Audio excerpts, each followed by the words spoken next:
Täällä olisi tällainen kysymys, että mitä yhdistäviä tekijöitä olet havainnut nuorilla, joilla on psyykkistä oireilua / sairaus, joita sä oot niinku kohdannut sun työssä niinku nyt sulla kokemusasiantuntijana? Pystytkö sä heittämään? Joo, mä ehkä vastaan tähän kokemusasiantuntijan näkökulmasta ja myös oman kokemuksen kautta. Eli ensimmäinen, mikä mulla tulee mieleen, on se hämmennys, kun ei ole sitä työkalupakkia vielä mukana elämässä, kun on nuori ja monia ensimmäisiä kertoja tulee ensimmäistä kertaa vastaan olotila, josta sä oot hyvin epävarma, josta sä et oikeastaan varmaan tiedä vielä hirveästi mitään, joka johtaa siihen vetäytymiseen, niin kuin tuossa sanottiin juuri. Ja mun kohdalla siis mulla iski taas sellainen suojamuuri päälle, että musta tuli todella ylikiltti. Eli sillä mä yritin kompensoida sitä mun pahaa oloa, että kunhan mä vaan näytän kaikille, että mulla on kaikki hyvin, niin silloin mä pystyn myös itselleni uskottelemaan, että kaikki on hyvin. Jolloin myöskin se diagnosointi oli todella paljon vaikeampaa. Kiitos Oona. Mitäs Satu sanoo? Joo, hyvä kysymys. Ja me toimitaan siis musiikkimaailmassa, kulttuurimaailmassa ja ollaan 2009 vuodesta toimittu. Kohdataan erilaisia nuoria, erilaisia taustaisia nuoria, eri ikäisiä ja meillä on musiikki se työkalu.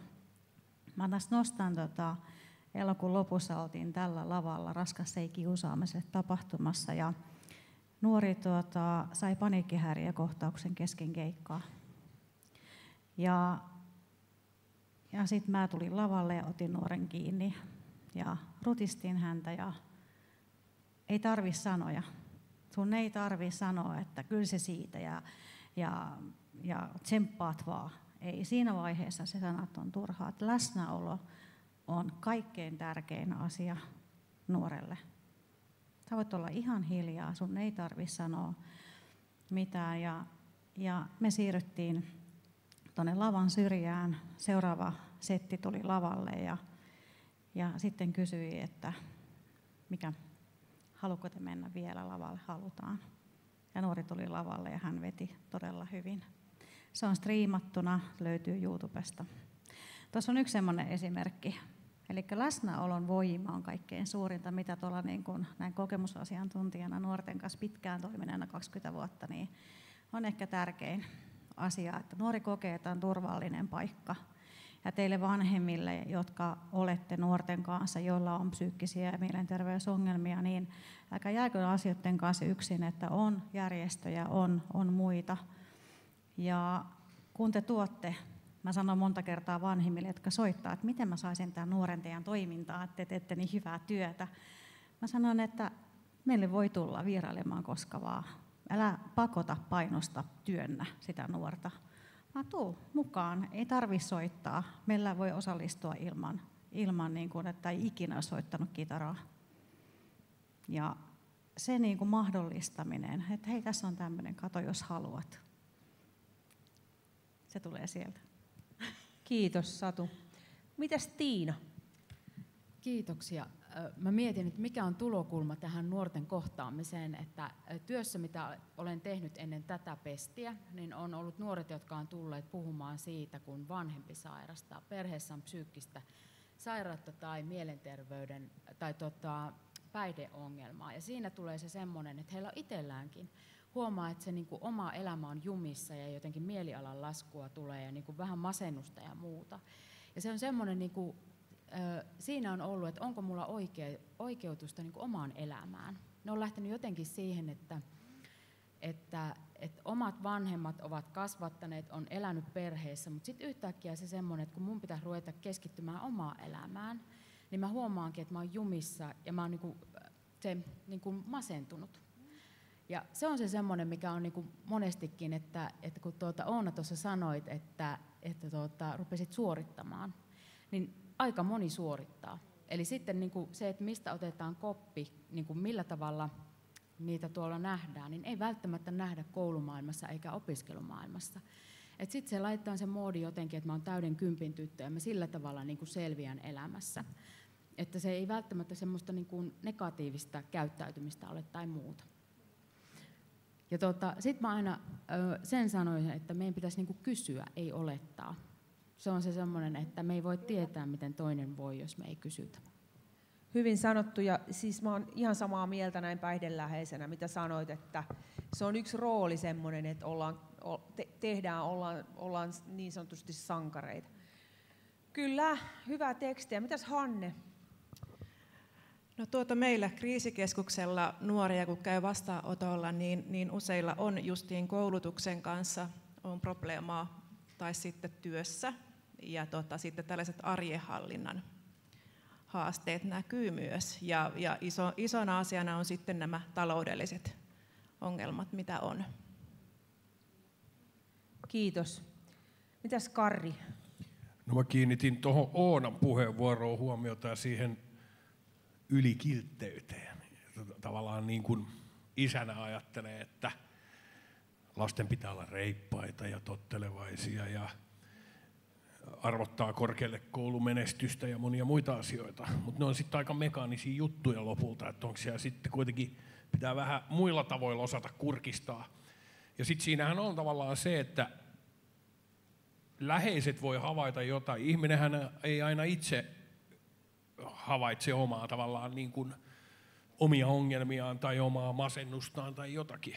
Että tietysti sitten vanhemmat on aika hyvässä ja läheiset hyvässä tarkkailupaikassa sen suhteen, mutta tässäkin voi olla semmoinen tavallaan kuollut kulma. Mä ajattelen, että vanhempana ajattelee aina niin kuin, että kyllä se siitä ja ajattelee niin kuin parasta omista lapsistaan ja sitten kuten Kirsi-kuvastossa aikaisemmin, niin on myös tämä tällainen, että joskus vähän niin kuin syystä tai toisesta ei halua tavallaan, vaikka ne merkit on siinä, niin tunnistaa tai tunnustaa sitä todellisuutta. Että asiathan on aika monimutkaisia myös tavallaan,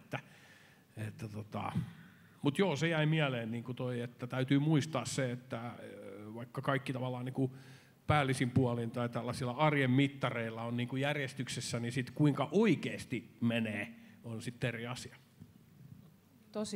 Tosi hyvä pointti. Koskaan ei voi tietää, miten joku voi, niin kuin päälle päin välttämättä. Tulisiko sulla, Kirsi, vielä jotain lisättävää yhdistäviä tekijöitä?